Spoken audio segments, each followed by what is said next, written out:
বিভিন্ন পরিচালক বিভিন্ন সমস্যা নিয়ে তারা বিভিন্ন সময়ে বিভিন্ন সেক্টরে, কিন্তু দুঃখের বিষয়, অত্যন্ত দুঃখের বিষয় যে এই নেতৃবৃন্দ নির্বাচিত হওয়ার পর অথবা তারা মনোনীত হওয়ার পর সরকারের পদলেহন করাই তাদের মুখ্য কাজ হয়ে দাঁড়ায়, যা জ্বলন্ত প্রমাণ।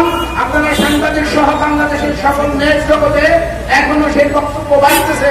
যারা বক্তৃতা দিয়েছেন, মানুষ সেই তৎকালীন প্রধানমন্ত্রীকে উজ্জীবিত করেছেন ছাত্র জনতার উপরে গুলি চালানোর জন্য, তারা আজীবন সেই প্রধানমন্ত্রীর সাথে থাকবেন, তারা ব্যবসায়ীদের সাথে থাকবেন, এই কথা বলেন নাই।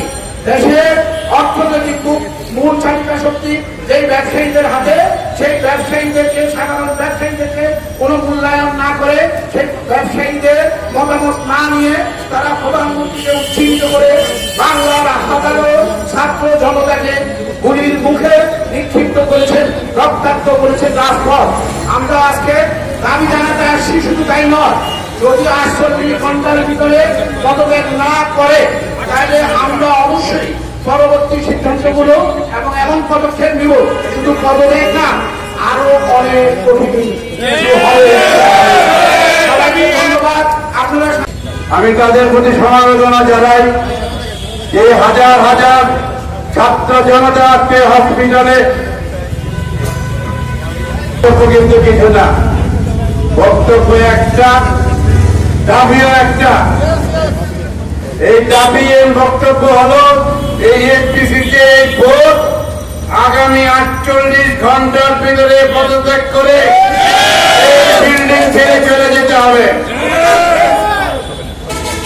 ভাই ও বন্ধুরা, আপনারা সবাই অবগত আছেন, এই ব্যবসায়ী নেতারা এই স্বৈরাচারী সরকারের প্রধানকে এই ক্ষমতায় টিকিয়ে রাখার জন্য এই ব্যবসায়ী নেতৃবৃন্দ যে কোনো ব্যবস্থা গ্রহণ করার জন্য সেই স্বৈরাচারী সরকারকে উৎসাহিত করেছিল এবং অকতরে আমাদের ছাত্র জনতার উপরে গুলি চালানোর ব্যবস্থা